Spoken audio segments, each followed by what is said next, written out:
draws its strength from its install base. And that's what you really have with Cisco. So 3,400 cloud, web, and email security customers, about 35% of the global email traffic actually passes through Cisco's iimport solution. And that's why you find it as a very, very effective solution.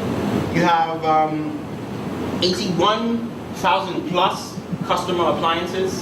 You have web reputation services. For example, with the email solution, what we've seen, at least what I have seen on multiple occasions, at least with one customer, was that when we put the email security solution in place, they had a terrible problem with spam.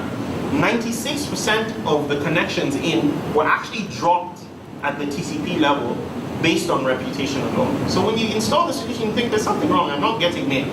It's just that, it's not that you're not getting mail, it's that most of what you were getting was actually junk and malicious and was a threat to your network.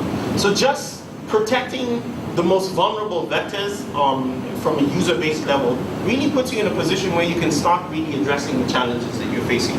So we have 230 million protected email boxes, 1 billion reputation requests a day. You can imagine that a billion requests and 96% of them come back as, in excess of 90% of them come back malicious. Same infrastructure handles 130 billion web requests a day. As a Cisco customer, what you're able to do is benefit from the experience of your peers who are sharing this data. This data, remember, is anonymized and is really the value of the solution. And that's why security solutions are subscriptions. So just to go on, so the challenges that you face, well, we were breached, but how? Where and by whom? That's where context is very, very important. So context is critical. So you're able to get it from network conditions, whether it's local or remote, type of content, and that's where you see, look at the content security solutions, client environments. So you're looking at things like disparate data sources, so NetFlow, IPv4, NBAR, identity information, and this is what a network on Cisco really allows you to do. You already have an existing install base, so detect anomalous traffic, things like malware, detect application usage, user access policy violations, detect rogue devices on the network, and then once you're able to see and apply context, then you can do your enforcement.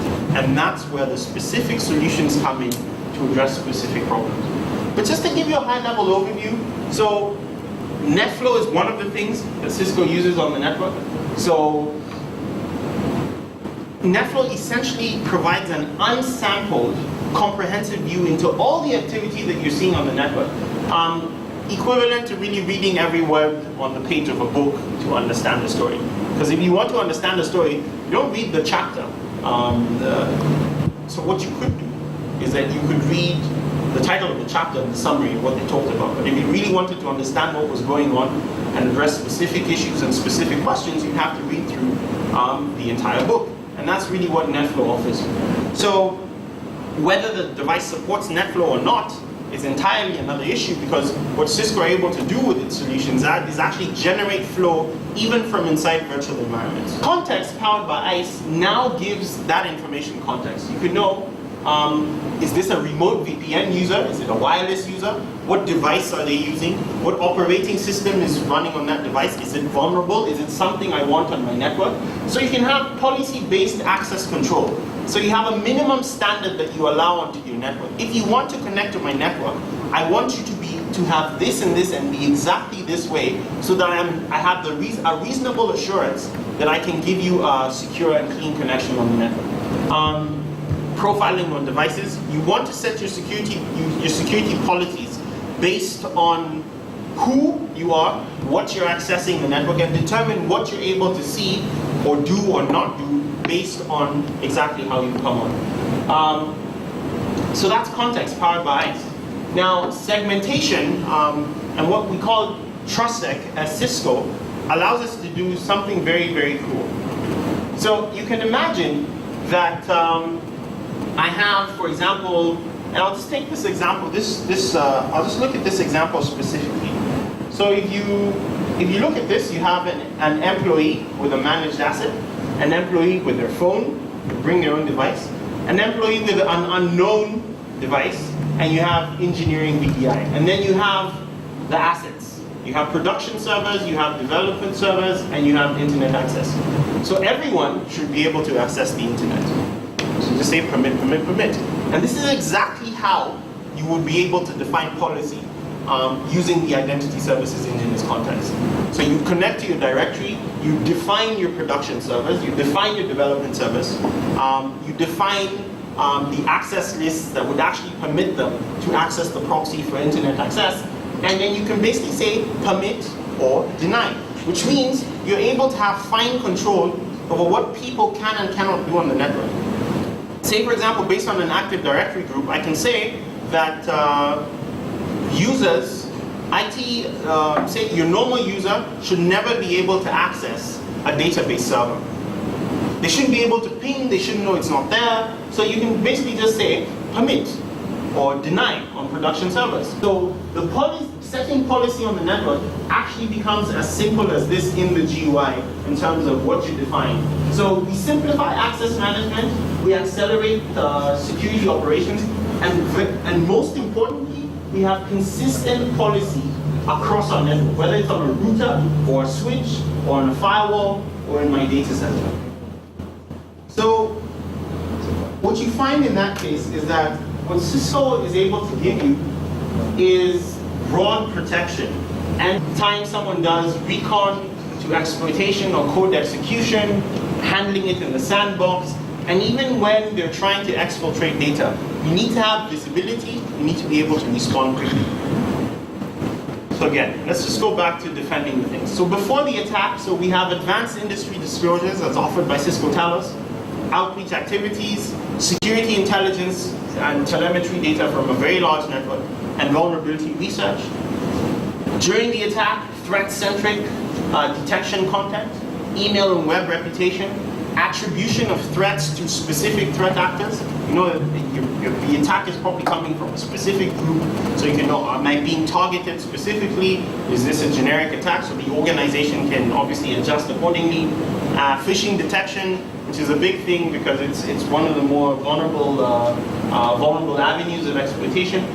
And then obviously after, should there be an infection, dynamic analysis, obviously it's continuous, so it goes beyond the event horizon.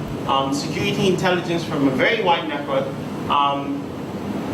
Cloud indicators of compromise, and this is essentially, if an indicator of compromise has been seen on someone else's network, that information will be updated to your product and you should be able to benefit from that, and open source. So Cisco and SourceFire obviously snort. Vendors such as, we even have competing vendors using this intelligence. So even if you're not using Cisco, you're still using Cisco. And that's a lot of what we do. So, them unsure. Yeah, so FireEye, there's a whole list that I can't remember. I tend to prefer not to mention them. Because I think it should, a conversation on security should be about being able to cover end-to-end, and not saying that a firewall or an IPS or really great IPS will solve your problems. So this is kind of the slide that you would typically be shown, but this is basically a summary of the products that kind of cover that entire story and kind of give you the sort of protection. And as with any solution, it's a journey. What is your primary concern now? What is the vector that you're most concerned about? We will typically start with content security. One, because it is the soft underbelly. Two, it's very easy to show value very quickly on content security. You obviously need perimeter security with the internet. You obviously need to segment your data centers and do data center security. But one thing that people always forget, you need to do your endpoints. Not for antivirus, but advanced malware protection, because you're looking at zero-day protection. Protection against malicious activity and not a signature-based malicious item. So this is kind of what covers. So you have your web security, you have your email security, you have your identity services, which really ties it in. You have your IPS and next generation IPS, Cisco with Firepower. You have your firewall and next generation firewall services. And then advanced malware protection, which really kind of stretches over all of these products. So just to put it in perspective, this is more of a marketing site, but it's true. So Cisco, we're a leader in IPS, email security, web security, and NAC. We weren't before this, not before the acquisition of SourceWire, but it was very quickly integrated. It's very, very strong. It really is a very, very strong value proposition. And given that you're already running Cisco on your networks, using the network as a sensor is really the logical way to go. Get as much information, contextual information, and visibility into what's happening on the network. And the reason we say net flow is it's like a telephone conversation. This number called this number for this amount of time. So that's very critical to have. Now, just by the numbers. So hacking really is an industry. Hacking is worth between $450 billion to $1 trillion a year. So you need to be extremely, your participation in the hacking economy needs to be extremely prejudiced. So what we're trying to do at Cisco is minimize your participation in this regard.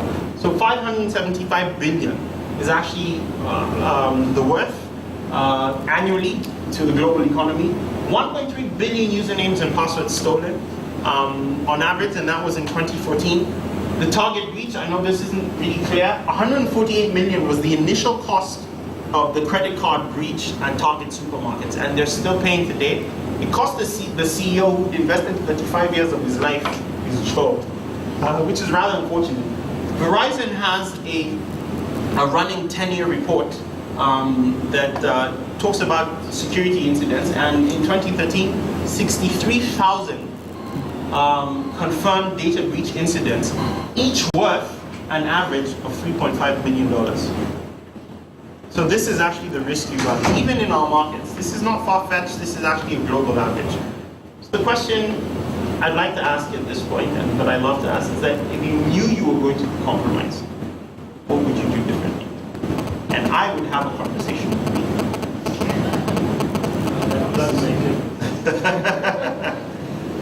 So thank you, gentlemen.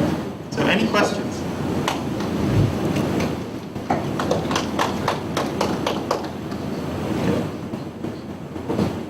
So please kindly engage after this. We're available. Thank you very much.